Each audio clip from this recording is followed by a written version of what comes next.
If you've watched the previous parts of this series, you now know how reverse psychology tricks people into making decisions they think are their own. But knowing the tactic isn't enough, because even when people recognize manipulation, they still fall for it. Welcome back to DarkMind Academy. In this part, we're going to break down exactly how to destroy reverse psychology the moment someone tries to use it on you. Because once you understand these strategies, reverse psychology stops being a weapon used against you and starts becoming something you can see through instantly. But here's something many people don't realize. Most manipulators don't expect you to recognize reverse psychology at all. The tactic works best when the target believes they are acting completely on their own. The manipulator never gives a direct command. They don't force you. They simply plant a psychological challenge in your mind and allow your emotions to take control of the decision. That's why people often leave those situations thinking, "That was my choice," when in reality, that choice was carefully influenced from the very beginning. And today, we're going to dismantle that influence. 1. Don't react immediately. Reverse psychology feeds on impulsive reactions. A manipulator might say something like, "You probably can't handle this responsibility," and instantly your pride activates. You want to prove them wrong. You want to show them you're capable. But the second you react emotionally, they've already won, because now you're making decisions based on pride instead of logic. The easiest way to break this manipulation? Pause. Even a few seconds of silence changes the entire dynamic. Instead of reacting emotionally, you create space for your brain to analyze what was just said. And when that emotional rush fades, the manipulation loses its momentum.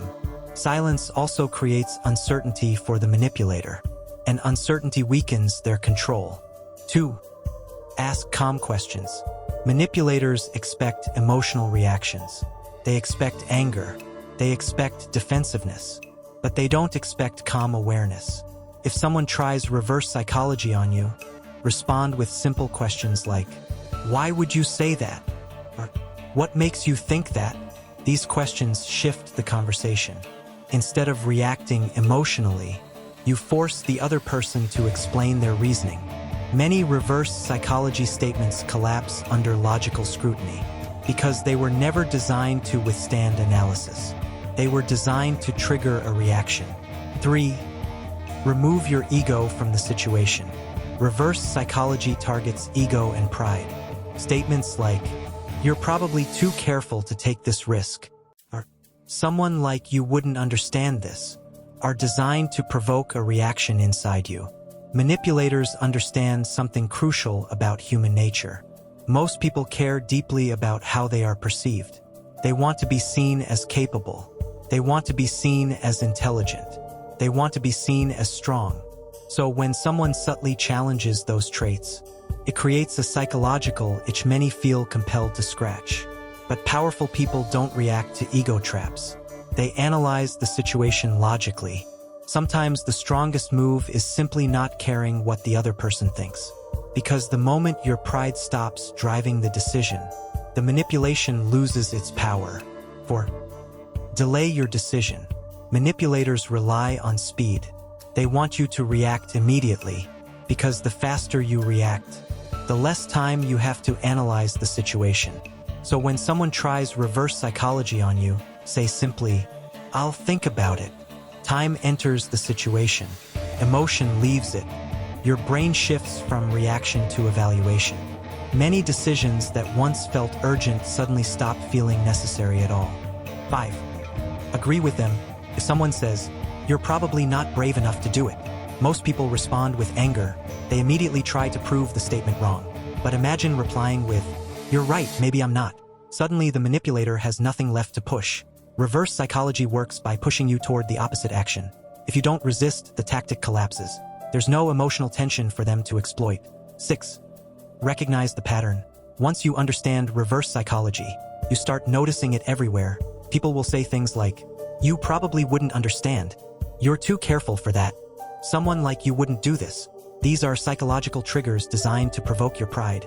Once your brain learns to identify the pattern, your reactions begin to change automatically.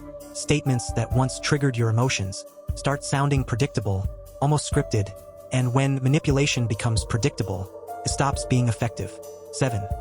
Walk away from the game. Sometimes the best strategy isn't to win the game, it's to refuse to play. Manipulators rely on emotional engagement. They want arguments, they want reactions, they want you to prove something, but when you step back and disengage, their strategy collapses. Manipulation requires participation. Stop participating and they lose control. At this point, something powerful happens. You stop reacting to psychological pressure. You stop feeling the need to defend yourself in every conversation. You start making decisions based on what actually benefits you, not on emotional challenges, not on pride, not on proving something to someone else. You've taken back control. You've removed the manipulator's influence. And most importantly, you've learned the quiet power of choosing consciously. Reverse psychology is only a weapon against the unprepared. Now you're prepared. The series ends here. You've seen the tactics, you've learned the defenses. And from here on out, you make decisions because they serve you, not because someone tried to control your mind. Welcome to the next level of mental freedom. This is DarkMind Academy, and you are now truly aware.